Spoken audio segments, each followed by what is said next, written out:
The Sikh wedding ceremony is called Anand Karaj, meaning a blissful union. We will take you on a journey through 24 hours of this Sikh wedding. It all starts tonight, here at the bride's house. The festivities begin as friends and relatives gather at the bride and groom's respective houses to celebrate the upcoming wedding.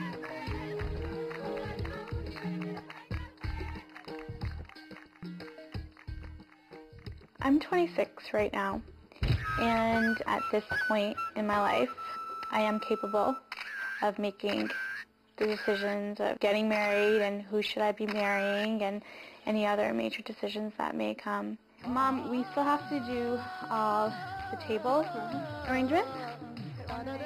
I'm actually a professional wedding planner, and I've planned numerous weddings for other people. On this thing, side to line, right? So 72 tables. And I didn't realize how difficult it is to plan your own wedding.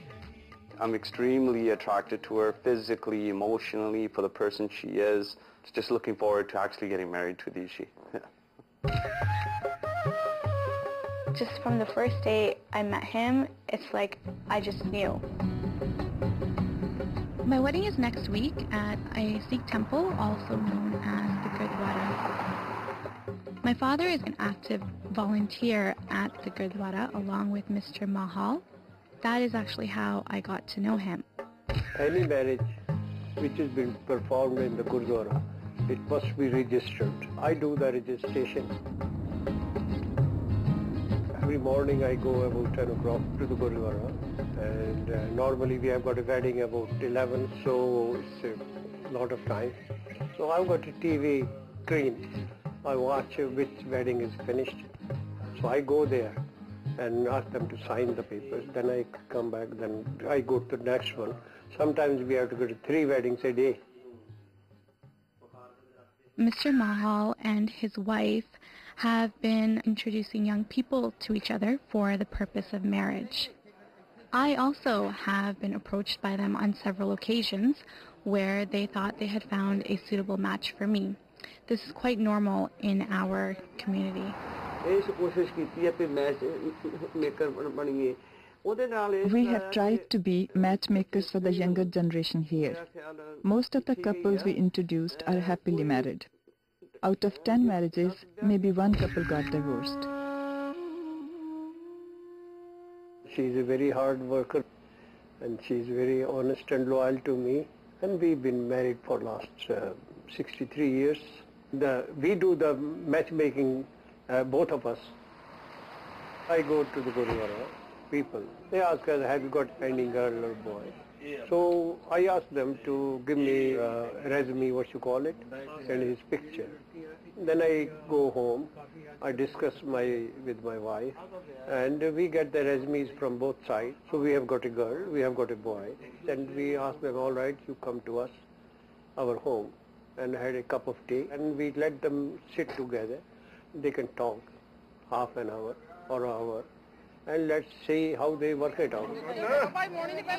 I was at the age of 20 or even 21 when people were asking me, like, oh, you should get married, even though I received a lot of pressure from my parents, from grandparents and other family members. It was a very wise decision for me to wait as long as I did before making the decision of getting married. I've hit an age where I've, accomplished a lot of things that I wanted to accomplish in terms of where I'm at emotionally in my life. I'm definitely ready to take that step.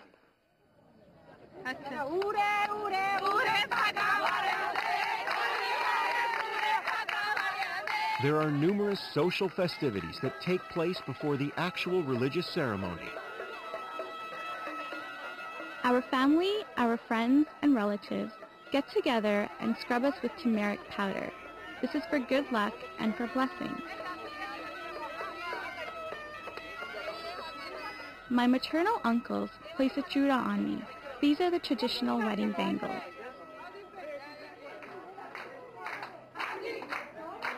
While Dishi and her friends continue to party late into the night, the wedding day is just hours away.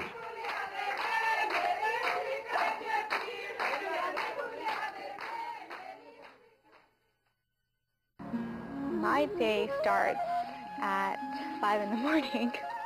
I have to get up, and then my hair and makeup lady is actually going to come at 6, and I'm going to be ready for 7:30. Then my side of the family is going to reach the Gurdwara at 8:30. I was 18 years old when I got married. In those days, parents would start looking for a match when the girl reaches age of 11 or 12, but the couple would only be allowed to consummate the marriage when they are 16 or 17 years old. After a hectic morning of wake-up, makeup, and final touches on the wedding dress, the much-anticipated moment finally arrives. Ahmed, don't step on my lingo. Will Dishi make it to the Gurdwara on time? I think I was too young to know the real purpose of marriage. In those days, when the children reach a certain age, parents believe it was the time to find a suitable partner for them. I knew that I would not be up for an arranged marriage. I don't think anything is necessarily wrong with arranged marriages. I just think that sometimes there's too much pressure and less choice or not enough decision making is given to the actual individual that's supposed to be getting married. Ours was an arranged marriage. My father-in-law was looking for a match for his daughter. Our relatives suggested me as a suitable candidate. A short meeting took place at our home in my presence. Both parties agreed to our match. A 1 rupee coin was placed on my hand to confirm my engagement. We were married after 21 days. So this is how it happened. We actually met at a friend's birthday party, and we were introduced, and we hit it off right away. And then we dated for a few months, and it just felt right, and we knew what we were looking for. Within 2 months, we told our parents, and within 9 months, we were engaged.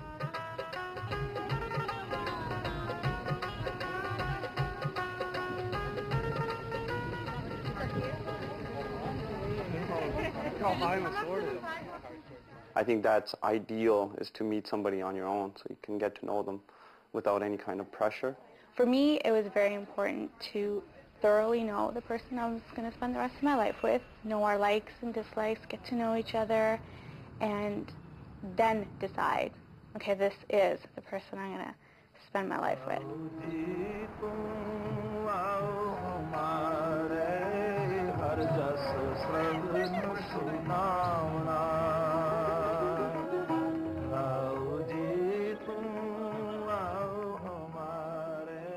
While a digital camera captures the perfect moment and a luxurious stretch limousine chauffeurs today's bridal party, Iqbal Mahal recalls a much different time.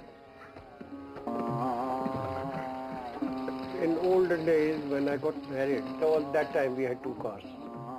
So why not we should go with the car and bus to our wedding ceremony. But I don't know what happened to me on that day. I made up my mind. I went to my mother and I told her, no, we don't want to go in bus. We want to go in bullock carts and camel and horses, like the way the farmers go. When the marriage procession arrived, my friends wanted me to have a look at the groom, but his face was covered. I could not see him. The first time I saw him was at the end of the ceremony. He was sitting on a horse and I was in the chariot, and we came to his village. In those days, the brides had to keep their faces covered. When I saw her for the first time, we were total strangers to each other. But I was glad. She was beautiful. How are you feeling? Nervous. Now I am. Now it just hit. Now, right now.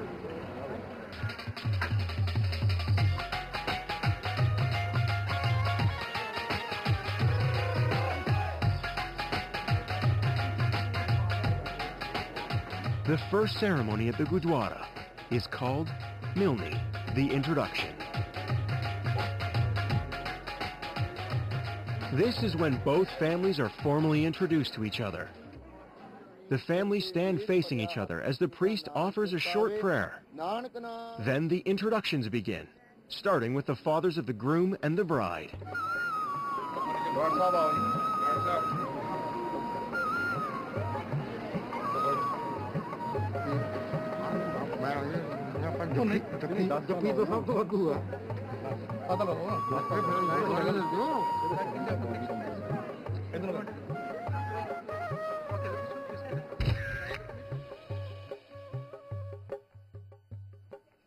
After the milni, the guests take a quick break to mix, mingle, and enjoy a light snack before the actual religious ceremony begins.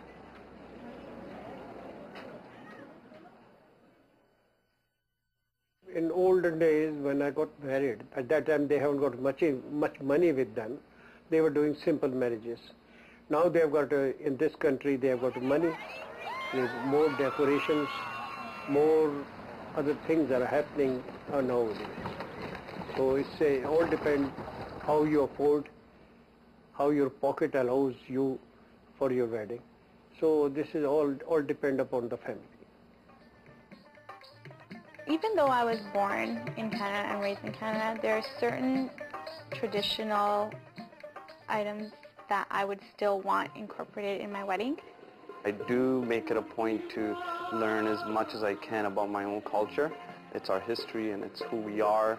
We do have to definitely remember where we came from and uphold those traditions that we grew up with. I think the major difference between our wedding and my parents' wedding and even my grandparents' wedding is that we've incorporated some of the Western culture into our ceremony. There's going to be changes being second generation in Canada. We are going to be using bridesmaids and groomsmen, and they never had that back in the days. I'll actually be carrying a wedding bouquet as well. I believe that there are certain Western things that you can incorporate, and then there are certain things that you should just leave as they are, so that you keep a little bit of the traditional, a little bit of the more modern. There are two important things that make the Sikh religion unique. One is the free kitchen known as langar, where everyone is welcome to enjoy a meal. The other is the presence of the holy book called Guru Granth Sahib, which is considered to be a living guru in all religious ceremonies. The musicians, called ragis, begin the ceremony with a short hymn.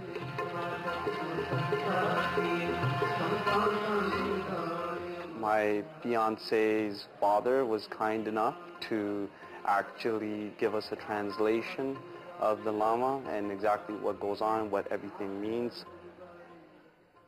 It's tradition to grow a beard and to wear a turban.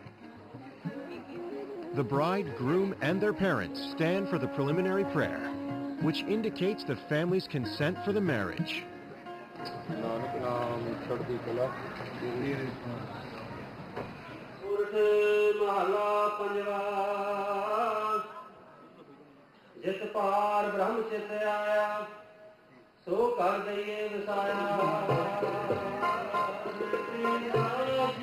The bride's father places one end of the groom's scarf into his daughter's hand. This pala ceremony symbolizes entrusting the bride to the groom's care.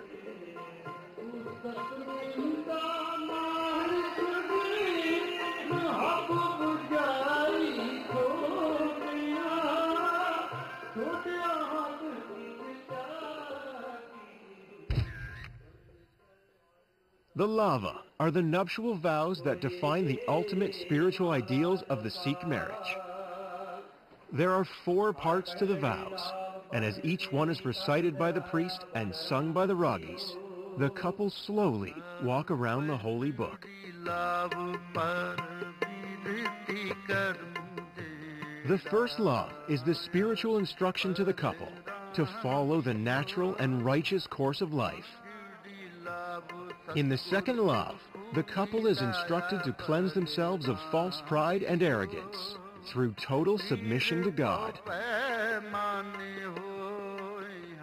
The third love states that being with spiritually exalted people facilitates spiritual advancement.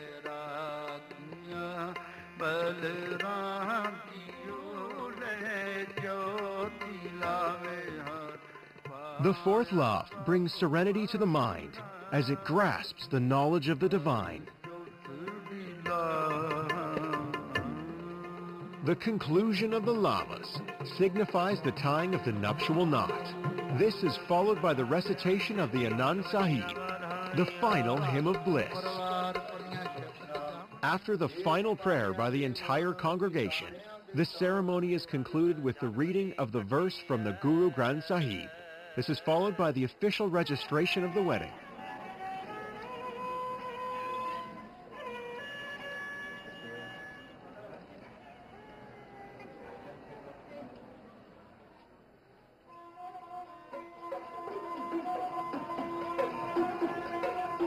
The community blesses the couple with gifts of money in a ceremony called Shuggan.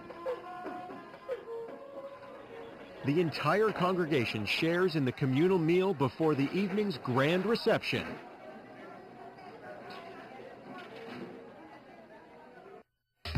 After the ceremony, the bride returns to her house, and the groom arrives to take her away.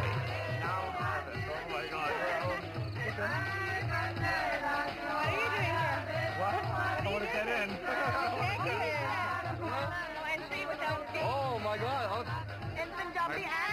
What follows is the playful custom, where the bride's sisters force the groom to pay a ransom.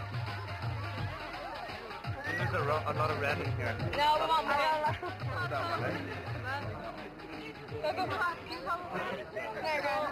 Let me swallow it. The Doli is a very emotional time during the entire wedding. This is when my family officially gives me away.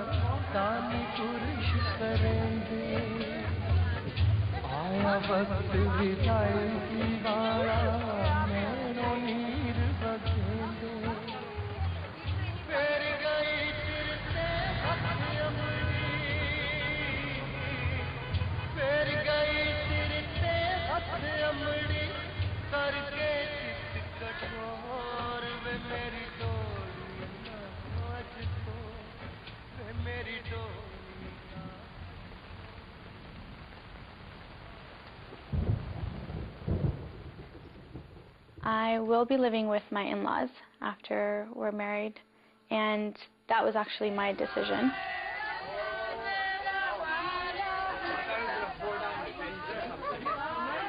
The newlyweds finally arrive at the groom's house to a ceremonious welcome.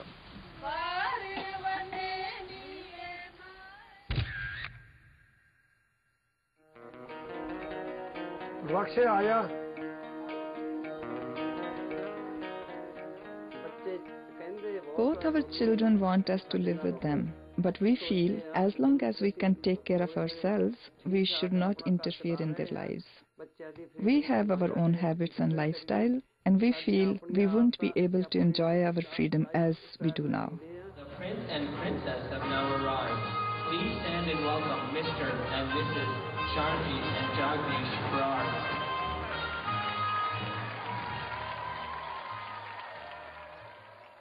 I thank Dishi's parents for giving her birth.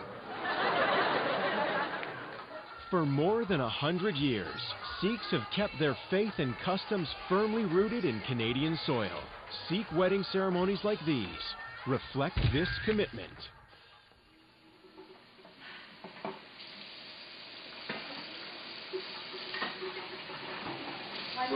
One tea bag, like 2 cups of tea. So 3 bags is okay, because it's somewhere in the middle, right? So four people drink 2. That makes it for 6 people.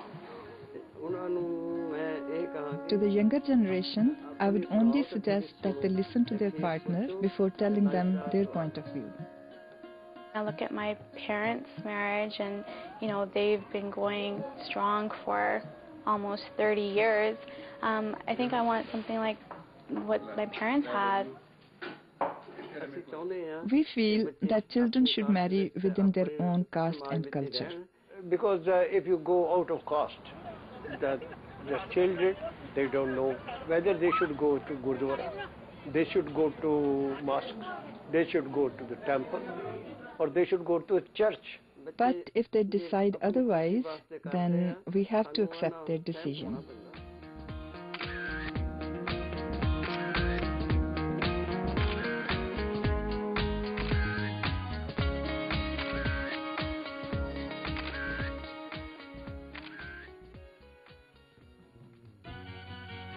For all newlyweds, my advice is to trust each other, respect each other, and love each other.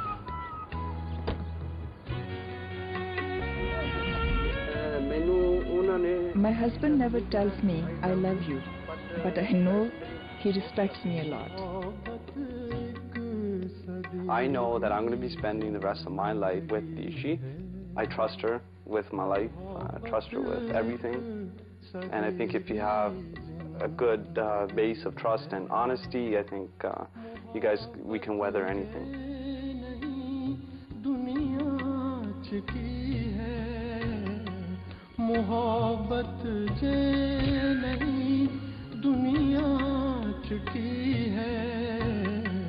मोहब्बत एक सदी भी